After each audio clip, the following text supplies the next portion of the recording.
This is the new Mercedes-AMG A45 and I want to know how it compares to the old A45, and if you've got one of these, whether you should sell it immediately and get one of these new ones instead.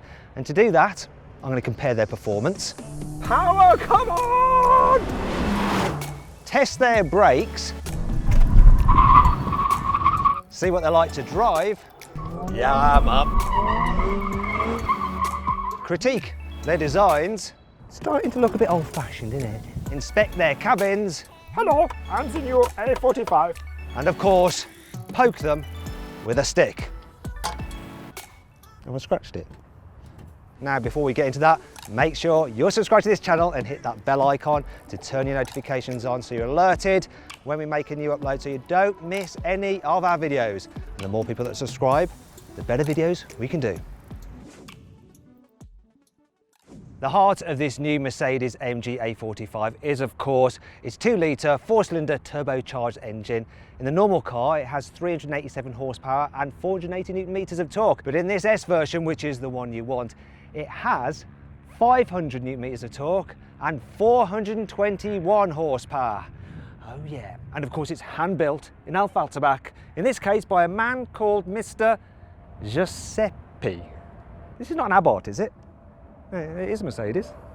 This old A45 also has a 2-litre turbocharged 4-cylinder petrol engine, only it has 381 horsepower and 475 Newton meters of torque.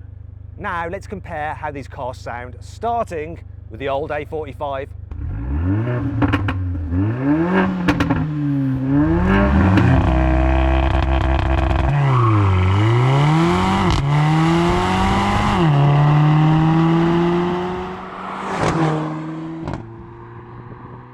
Now, let's listen to the new car.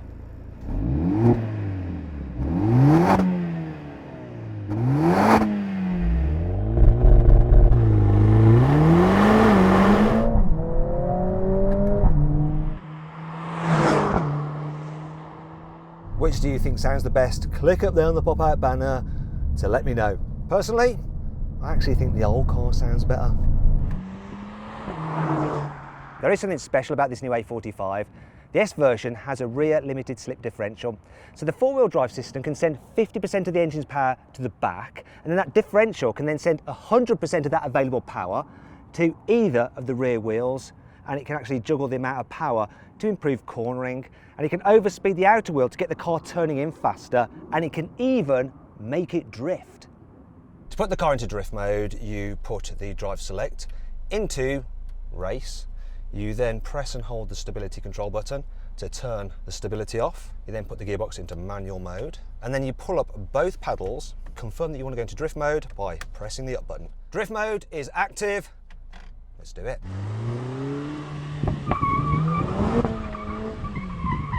It definitely drifts.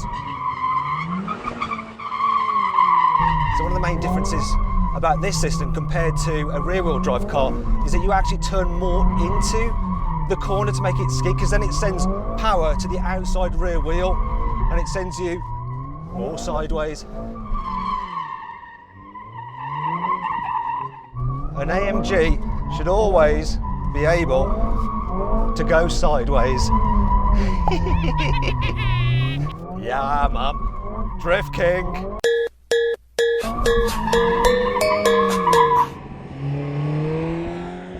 Okay, so this old A45 may not have drift mode, but it does have launch control through its 7-speed dual clutch automatic gearbox. To engage it, I just have to put the car into manual for the gearbox.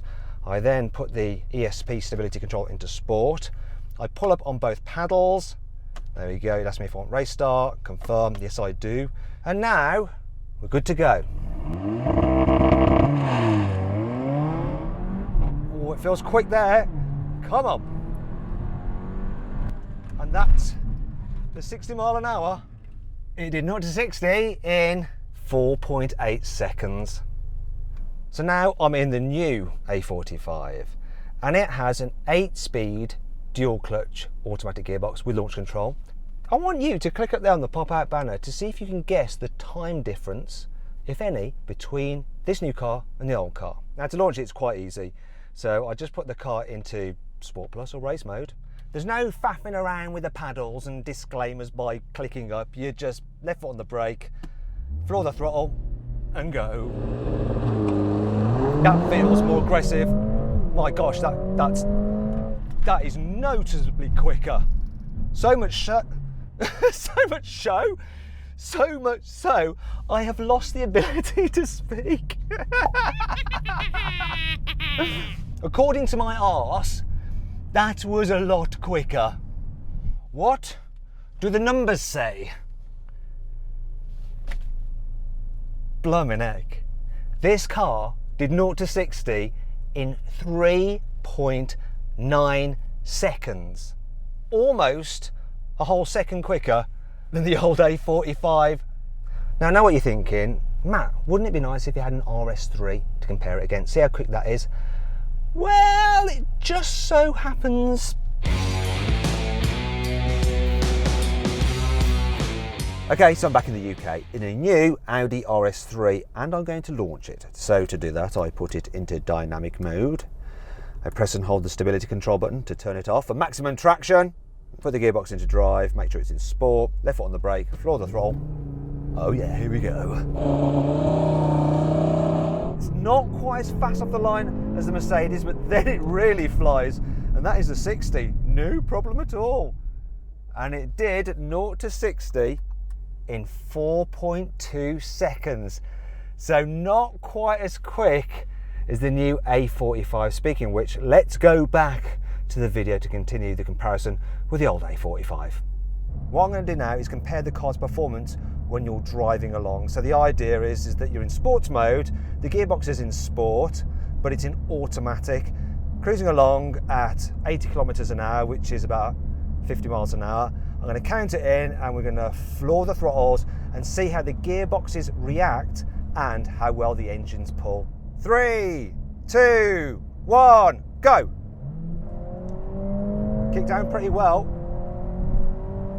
And now I'm just dropping him. I can see him not too far away, but that is enough of that. You can see that this car kicked down really nicely and the engine is strong. It builds really well. And you can see the difference. Yeah, got a nice lead there. Having a fast car is all well and good, but you need them to be able to stop well if you're not going to end up dead.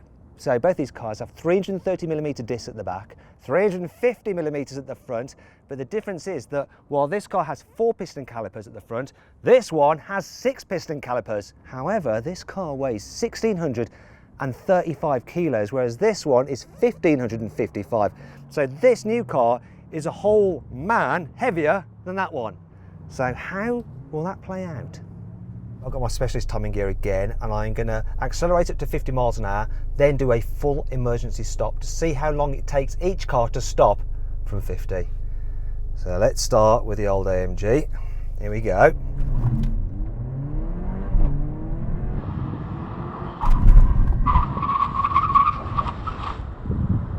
That stopped from 50 in 27.1 meters.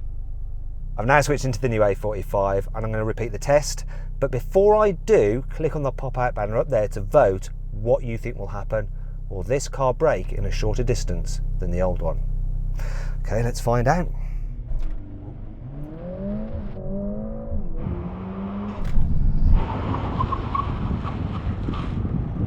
It stopped from 50 miles an hour in 26 meters, so 1 meter shorter.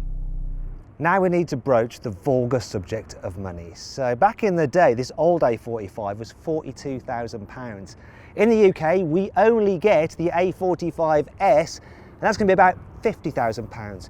Let's talk about these cars' designs. So the new A-Class is a beautiful car, but this AMG version just takes it up a notch. So you've got a proper AMG grille like you don't get on the lesser A35, deep front splitter as well. It looks really aggressive. Down the side, the S version comes as standard with 19-inch alloy wheels. Of course, it's lower to the ground than the normal A-Class. You've got stiffer suspension as well for improved road holding. It's also got slightly wider front track as well for improved grip. Here at the back, you have a roof spoiler, and if that's not big enough for you, you can get an aerodynamic package, which includes a bigger spoiler, much more noticeable. I like that. What I'm not so keen on is this. Look We have some fake ventage there, which is unnecessary, but the thing that really offends me is this, look. So you think you've got quad exhaust pipes, but if you look in there, there's only actually one exhaust. This is all just fake. Have I scratched it? Well, it deserved it. In fairness to the new A45, it looks like it copied the fakery from the old car, as I'll demonstrate now with the carwow stick of truth again. Look, it's got that silly exhaust thing going on, 2 pipes there, but actually there's just one deep inside, and this vent is fake as well. Now the rest of the design, the old A-Class, let's be honest, it was a smart looking car, but it just doesn't look as sleek. Also, I do really like the new AMG grille. Didn't at first, I preferred the traditional one, but when you look at it now, it's starting to look a bit old-fashioned, isn't it? The interior has aged even worse. I mean, look at it. I remember actually quite liking it back in the day, but now I don't know what was wrong with me. Look at all these buttons here and the infotainment system. Look at that and all that bezel. It's an absolute joke. The only thing I do like are classy analog dials for that retro effect. Truth be told though, digital dials are way more useful because you can just show so much more stuff. And this being the AMG has bespoke AMG dials, lovely, eh? And then you've got this wonderful infotainment system which just makes the one in the old car feel so archaic. So there's the whole interior design, it's super cool. Quality is way, way better. For instance, the seats, they are just awesome and things just feel nicer to touch, apart from one, and that's the gear selector. The one in the old car is kind of solid, but it's not actually as useful because it's down here, and it's just much easier to use this one up here because it's only a steering column. This is such an improvement. For a small sporty car, it's actually all right in the back. As you can see, I've got a decent amount of room. I like the fact that it's brightened up by this yellow stitching, but my favourite thing is this. Look, you've got a sort of smiley face there, you can make talk. Hello, I'm the new A45. I am a fun car to drive. Let's move on to the boot. So, it has a nice square usable shape, and it has 370 litres of load space, which is all right. What's less all right is the old car's 340 litres of load space, but the most annoying thing about this car's boot is the way the rear lights just reduce the amount of space you've got to actually shove stuff in there. The old A45's back seats also aren't as good. This sloping roof line means that if the driver suddenly goes around a corner quickly, I'm going to smack my head off it and end up with concussion, and I can't even cheer myself up by playing with a smiley face. Look, it just doesn't work. Obviously, practicality does matter with a hot hatch, but not as much as how it makes you feel when you drive it. So here in the old A45, and it's quick. You can cover ground very, very fast in this car, but there's just something a little bit detached about it, a little bit aloof. You don't feel fully involved. Good, but not quite good enough. Jumping out of the old A45 and into this new one, it's almost like I had concussion from doing that demonstration and banging my head earlier in the review, and it's now cleared, and I've once again got full control of my senses because I can just feel so much more through this car, more through my hands through the steering wheel, more through my feet through the brake pedal, more through my bottom through the seat and through the chassis. It is just the more involving car. Then there's the engine. So it's not quite so boosty, yet it revs higher and peak torque comes in later, and that encourages you to really give it a jolly good thrashing, which I like about it. Overall, this is definitely a more fun car to drive. It can't quite deliver the same level of and giggles as the rear drive BMW M2 competition, but I just trust it so much more on a road like this, where my life could very much be in danger. It just goes like an absolute beast. Now, when you're not in the mood for hooning around, it's actually all right. So this one has the adaptive dampers, press a button, and it softens them up so it's nice and comfortable. My only real complaint when cruising in this car is that you get quite a lot of road noise from the tyres. Now you're probably thinking, Matt, I do not give a toss about that stuff. What I really want to know is what the car is like on track. Well, I'm actually quite close to Harama Racing Circuit, and earlier today I actually drove this car on track, and so here's a clip of me driving on circuit for some insights into what it felt like. Oh. power, come on!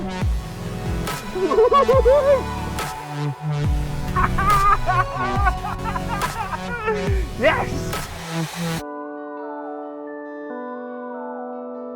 How was it, man? Yeah, it was awesome. Where's lunch anyway? It's over there, yeah? Ah. Ah. Now I was being a little bit flippant with that last segment, but I was just trying to sum up the fact that this car, it doesn't really need any words to describe it. I remember when this old one came out, I was amazed by it, but this thing just moves the game on by quite some margin. It is an awesome hot hatch, and if you've got one of these, sell it now and get one of them. And that's all I have to say on the matter.